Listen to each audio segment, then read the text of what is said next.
S'il y a bien quelque chose qui est au centre de tous les épisodes des Simpsons, c'est le couple d'Homer et Marge. Et dans toute la ville de Springfield, c'est pas le seul couple qui nous intéresse au cours de la série. Et pour être honnête, beaucoup de mes épisodes préférés tournent autour des relations amoureuses. Alors aujourd'hui, voyons quelques épisodes des Simpsons sur les meilleurs couples.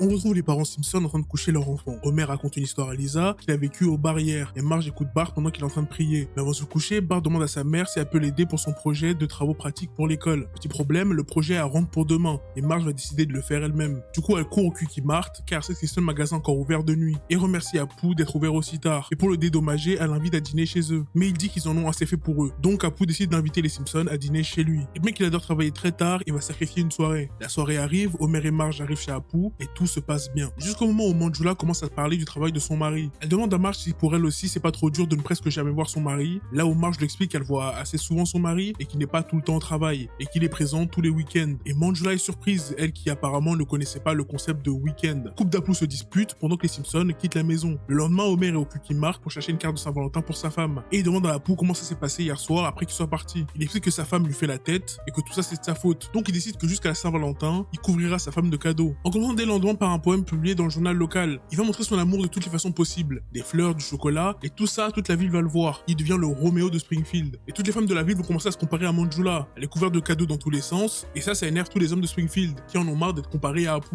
Et donc ils vont essayer de le stopper dans sa mission de rendre sa femme plus heureuse avant la Saint-Valentin. Ils vont le suivre partout, chez lui, pendant ses livraisons, pendant son petit déjeuner, tout ça pour trouver un moyen de le faire tomber. Il le suit jusqu'à l'aéroport où il tombe sur Elton John qui vient d'arriver, et il pense que c'est la surprise. Du coup, il essaie de le prendre de court en enfermant Elton John dans une cage. Mais en réalité, Apu est là pour faire rire un message dans le ciel pour sa femme. Et quand l'avion commence à voler, Homer saute dessus et essaye d'arrêter le pilote. Il essaie de ruiner le message en tapant dans la bouteille de gaz. Mais le pilote arrive quand même à écrire la première partie du message, mais pas le nom de Manjula. Toutes les femmes de la ville regardent dans le ciel et interprètent le message pour elle. Pendant qu'Homer, lui, se bat pour sa vie dans un hélicoptère. La seule femme qui pense que le message est dirigé à Manjula, c'est Marge, qui sait que Homer ne ferait jamais un geste aussi romantique. Pendant ce temps, lui, il se fait tabasser dans un hélicoptère et il est traîné dans un champ de roses depuis le ciel. Et par hasard du scénario, il finit par tomber de l'hélicoptère directement dans sa maison avec un paquet de bouquets de fleurs juste à côté de lui, qui satisfait Marge. Et vu qu'Apu n'a pas pu écrire son message dans le ciel, dès qu'il tombe sur Elton John, il lui demande de chanter pour lui et sa femme.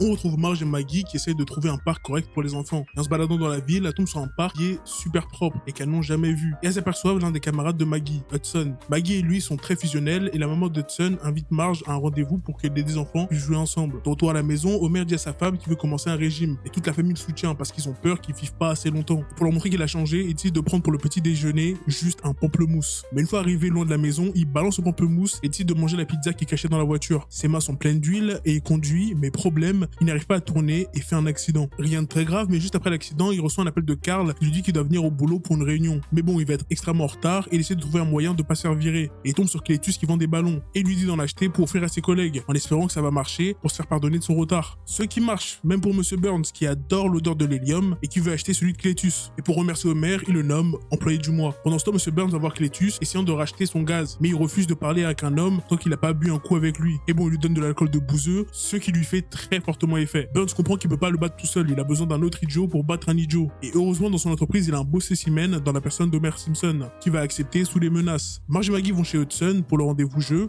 mais Marge a un problème avec la mère d'Hudson. Elle est condescendante et assez bizarre, ce qui a très vite fait d'énerver Marge, qui décide de quitter la maison d'Hudson. Pendant ce temps, Homer, lui, commence à rouler Cletus en lui parlant du gaz qu'il a en bas de chez lui, et comment il pourrait l'exploiter. Il aide à construire une machine qui aspire le gaz directement, ce qu'il a à le faire avec sa bouche. Et en lui donnant cette technique, Cletus va commencer à passer de plus en plus de temps avec Homer. Ils vont commencer à réellement être amis, ce qui va rendre très difficile pour Homer le fait de l'arnaquer avec le deal de Burns. De retour à la maison, Homer et Marge ont un problème chacun. Marge lui dit qu'elle déteste la mère de l'amoureux de Maggie et elle refuse qu'elle le voie. Et Maggie rentre dans la chambre et découvre que Hudson avait un anniversaire et que Marge a fait exprès de ne pas lui en parler. Ce qui choque Maggie et ce qui lui fait repousser sa mère. Le lendemain, Homer lui doit faire signer le contrat à Cletus que Monsieur Burns a créé. Et vu qu'il lui porte une confiance aveugle, il commence à signer. Mais au dernier moment, Homer lui empêche de le signer parce que le contrat est de la pure arnaque. Monsieur Burns sort de sa cachette et dit à Homer qu'il doit faire signer ce contrat à Cletus, sinon il sera passé à tabac. Mais Cletus décide de protéger son meilleur ami et toutes les personnes de la famille sortent avec une arme pointée sur Monsieur Burns. Mais heureusement pour eux, Smithers trouve une solution, lui acheter son gaz à un prix raisonnable, ce que Cletus accepte. Pendant ce temps, Maggie a un chagrin d'amour dans le parc pour enfants, mais Marge décide de retrouver Hudson et de les réunir tous les deux. Bien qu'elle déteste sa mère, elle refuse d'être la méchante de cette histoire. Et Maggie et son amoureux peuvent continuer à se voir.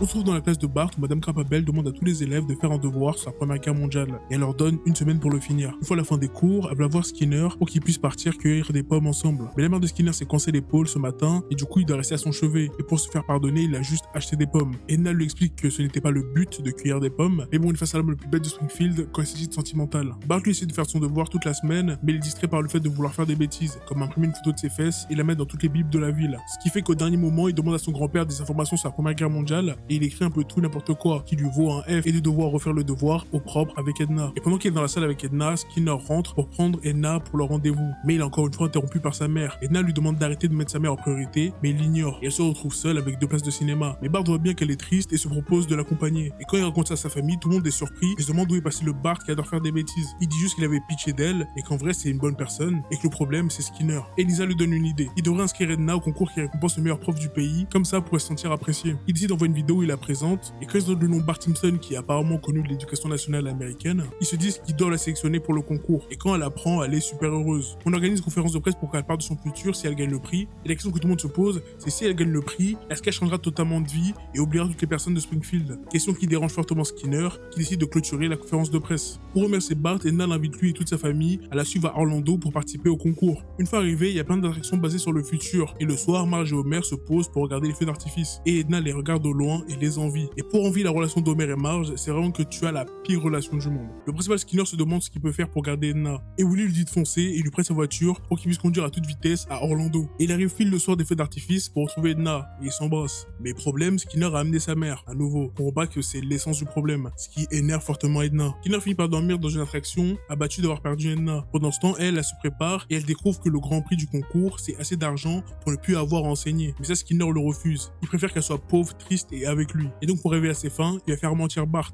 en le faisant faire croire à tout le monde que Madame Crapabelle ne l'a jamais appris à lire. Bart refuse, mais après que Skinner lui a montré un dessin qui le représente lui avec le mot chouchou de la maîtresse écrit à côté, il accepte. Il monte sur scène et on lui demande de poser une question à Edna Crapabelle. Et devant tout le monde, il dit que Madame Crapabelle ne l'a jamais appris à lire. Et tout le monde est abasourdi. Mais Skinner est là et il a honte. Et il se dénonce comme le mastermind derrière cette performance. Et dit à tout le monde qu'il a demandé à Bart de mentir sur ses facultés de lecture, car il voulait garder Edna près de lui. Mais devant tout le monde, il lui demande son pardon et met un genou à terre pour lui demander sa main. Elle accepte. Le concours touche à sa fin et le jury doit élire un gagnant. Mais Edna ne gagne pas. Mais c'est pas grave, ce soir elle a gagné quelque chose de plus important. I know only one way to judge a man's brilliance, and that's by the size of his bank account.